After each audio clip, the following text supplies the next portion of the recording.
Hi, this is Master Viktor Neustroev.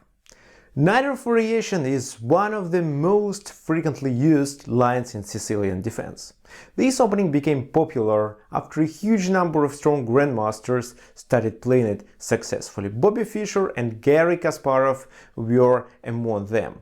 Najdorf is also popular nowadays. Carlsen, Grishchuk, Liren, Vachier-Lagrave and Aronian played regularly. Why do chess players like this opening? Well, there are several reasons. First of all, it's a complex opening, which offers good winning chances for both sides. Secondly, according to the main theory, black is able to equalize the position in Najdorf Variation, but it doesn't mean that they can't lose the game.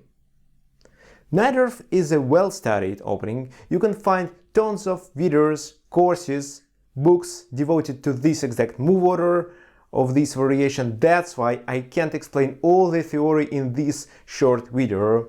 I'm going to explain typical plans for both sides, white and black. This is how you will learn what plans to apply and what to expect from your opponent after you played 10 or 15 moves according to the modern theory. Okay, this is Master Viktor Neustroev and how to play Najdorf Sicilian.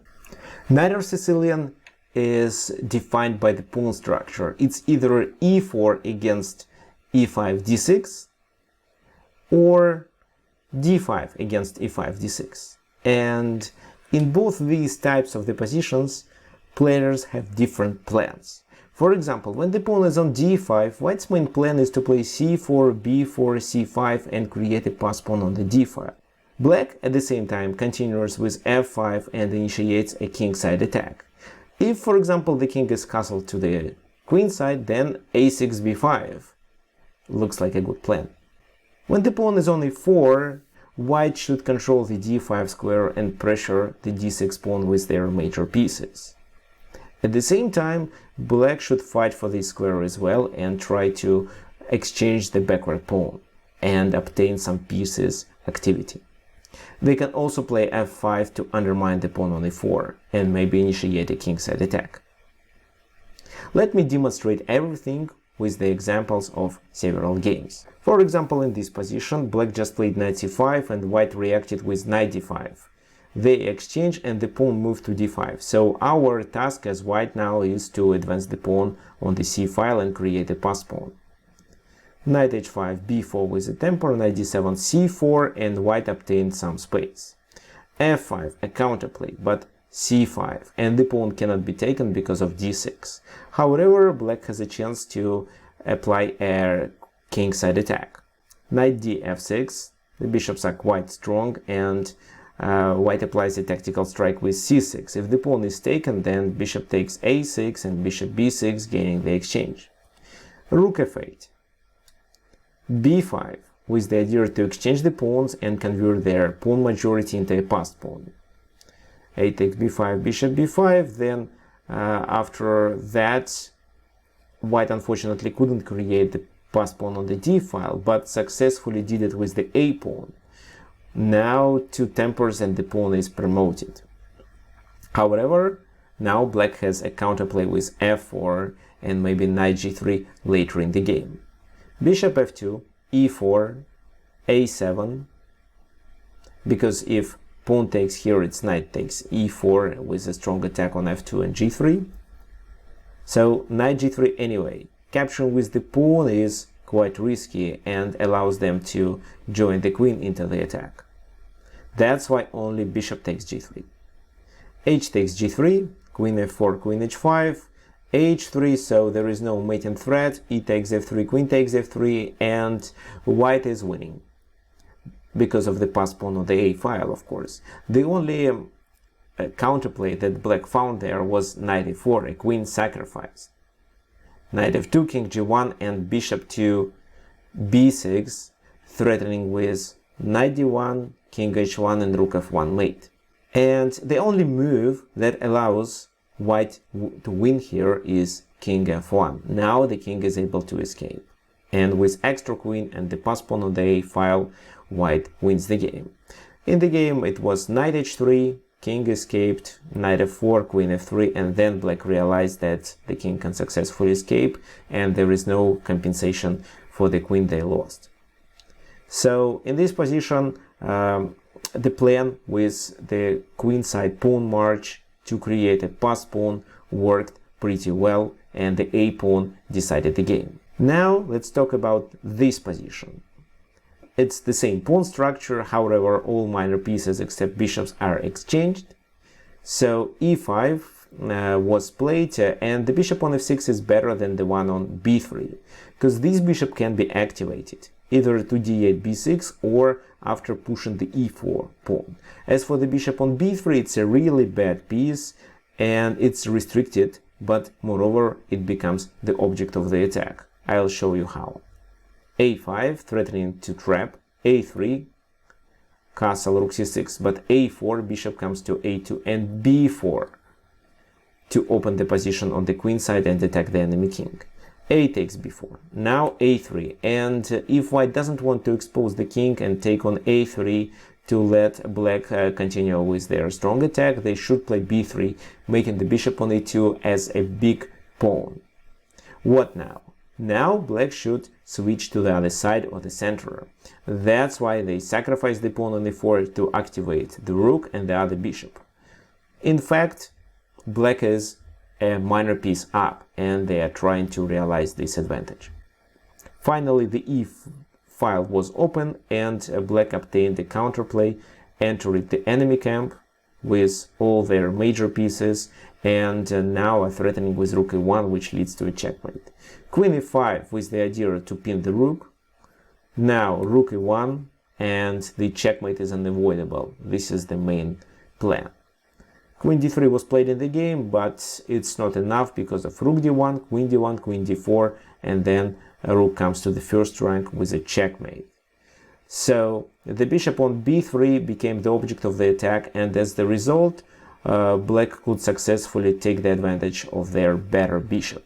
Now let me demonstrate how to play with the pawn on e4. So you should fight for the d5 square. That's why bishop f6. It's okay when to sacrifice, to exchange the bishop for a knight to be able to get the control over d5. And after all the exchanges, it's always better to capture with a piece on d5 to make the backward pawn on d6 a bad pawn. The bishop on e7 is actually also a bad bishop, especially comparing to this knight. However, the knight on e1 doesn't have any good prospects, but can be activated and can occupy the d5 square. f5, a kind of a counterplay. Rook c4, queen retreats, and this is where black should move their pieces to the queen side, king side to attack f2. Finally, they tried to do it with rook f8, attacking f2, but g3, so they can't double the rooks. Knight d3, this rook is not hanging because of knight b4, so they have to retreat, and then knight f4, a discovered attack. And if rook takes d5, it's knight takes d5. Rook b8, rook takes b8, and queen e4. This time the knight is not hanging because the bishop is. However, you may say, well, that was a bad bishop, let's capture the knight. Yes, but you also lose the pawn on d6. And white plays for a win in this endgame with extra pawn. So the knight wasn't captured, instead queen b4 was played. But now the light squares are weakened and there is no light square bishop to cover them. That's why white enters black's camp. Knight e6 threatening the mate, and the next move is rook d6. Rook g8 or bishop f6 doesn't matter, rook d6 is the next move. Bishop f6 was played, queen b7, rook b7 and rook d6. So white successfully gained the pawn and realized their advantage later in the game. The main idea of the plan was to pressure the pawn on d6 and activate the queen and the knight using the light squares. Another good example that also demonstrates black plan and the fact that black may even sacrifice the pawn on d6. For example, rook d1, knight c6, and this pawn sacrifice allows black to obtain a counter play with knight d4 in our case. The queen is hanging, so queen d8, rook takes d8, and then knight takes d4, because c2 was hanging, e takes d4, and the knight cannot find a good spot. If knight d5, black gains the pawn back, and if knight a4, their initiative is quite strong. Rook a c8, so the pawn on c2 is protected. Rook c6 with the idea to trap the knight. Knight, of course, escapes, but two bishops and pieces activity compensates the pawn loss. Let's go back. That's why rook d1 and queen takes d6 wasn't played in the game. Instead, white castle to the king side, knight c6, knight d5, taking the control over the d5 square, but bishop g5, threatening to take on a3 when the knight comes there, rook a d1, rook c8, c3, and black fights for the e7 square, for the d5 square, they play knight e7. Knight e3, d6 is hanging, there is no compensation in this case if they sacrifice. Knight d2 to control c4, but b5. Knight f3, and this is where black decides to take, to get rid of the defender of the d5 square. Queen takes, queen c7, a3, f6, e5 is successfully protected, and black is ready to play d5, what they do on the next move. With d5, black gets rid of a backward and a weak pawn, and also obtains some initiative. White tried to play for a counterplay and continued with f4. The position was approximately equal, black was just slightly better, but after that their activity provoked white to make a mistake, and the attack through the e-file was decisive, and black successfully won the game. So this is how you may learn the plans and apply them in your own games.